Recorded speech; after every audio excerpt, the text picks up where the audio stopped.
Pasta வச்சு குழந்தைங்களுக்கு பிடிச்ச மாதிரி டிஃப்ரெண்ட்டாக ஒரு ரெசிபி செஞ்சு காட்ட போகிறேன். அதுக்கு ஃபஸ்ட்டு பாஸ்தா எடுத்துங்க. நான் முருங்கைக்கீரை பாஸ்தா வாங்கி எடுத்து வச்சுருக்கேன். நீங்கள் நார்மல் பாஸ்தாவும் எடுத்துக்கலாம். ஃபஸ்ட்டு தண்ணி நல்லா கொதிக்குது. அதில் தேவையான அளவு உப்பு போட்டுட்டு கொஞ்சமாக கொதிக்கிற நேரத்தில் தேவையான அளவு பாஸ்தா போட்டுக்கலாம். இப்போது பாஸ்தாவை அதில் போட்டு வேக வச்சுக்கலாம். நான் ஒரு 100 கிராம் அளவுக்கு பாஸ்தா போட்டிருக்கேன். இது நல்லா வேகட்டும். பாஸ்தா வெந்த நேரத்தில் 3 முட்டை ஊற்றி வச்சுருக்கேன். 3 முட்டை, சாப் பண்ண ஒரு தக்காளி, கொஞ்சமாக கொத்தமல்லி, ஸ்ப்ரிங் ஆனியன் லீஃப் மட்டும் போட்டுக்குங்க, ஆனியனை எடுத்துக்குங்க.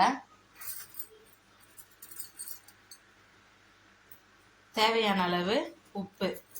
இது நல்லா வெந்துடுச்சு. இதை ஃபில்ட்ரு பண்ணி எடுத்து வச்சுக்கலாம்.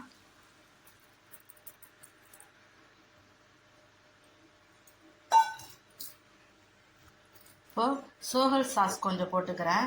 உங்ககிட்ட சோகல் சாஸ் இல்லைன்னா ஃப்ரெஷ் க்ரீம் எடுத்துக்கோங்க. அதில் ஒரு பாதி லெமன், கொஞ்சம் சால்ட்டு போட்டு ஒரு 15 மினிட்ஸ் ஃப்ரிட்ஜில் வச்சுட்டு அப்புறமா மிக்சியில் நல்லா அடிச்சுக்குங்க. நல்லா புளிப்பு தன்மையாக சோகல் சாஸ் ரெடி ஆகிடும். அப்படி மிக்சியில் அடிக்கலைன்னா சாதாரணமாக ஒரு பவுலில் கூட நல்லா பீட் பண்ணிக்கலாம். இப்போ இது எல்லாமே ரெடி ஆகிடுச்சு. தேவையான அளவு உப்புலாம் போட்டாச்சு. இதை நல்லா பீட் பண்ணிக்கலாம்.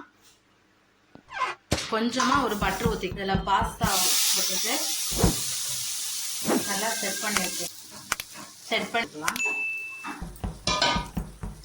ஒரு 2-3 நிமிஷம் மூடி போட்டு வச்சுக்கலாம். ஒரு தோசைக்கல்ல அப்படியே நான் திருப்பி போட்டுக்கிட்டேன்.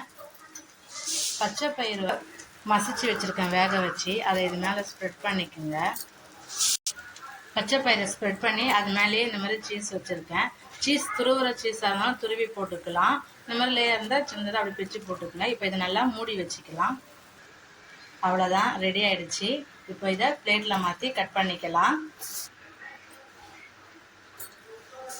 சூப்பராக வந்திருக்கு பாருங்கள். இதே மாதிரி நீங்களும் உங்கள் வீட்டில் செஞ்சு குழந்தைங்களுக்கு கொடுங்க. ரொம்ப லைக் பண்ணி சாப்பிடுவாங்க. வீட்டில் எதுவும் டிஃப்ரெண்ட்டாக செஞ்சு கொடுத்துருக்காங்கன்னா அருள் குக்கிங் சேனலை லைக் பண்ணுங்கள், ஷேர் பண்ணுங்கள், சப்ஸ்கிரைப் பண்ணுங்கள். தேங்க்யூ ஃபார் வாட்சிங். இந்த மிக்ஸ் பண்ணதை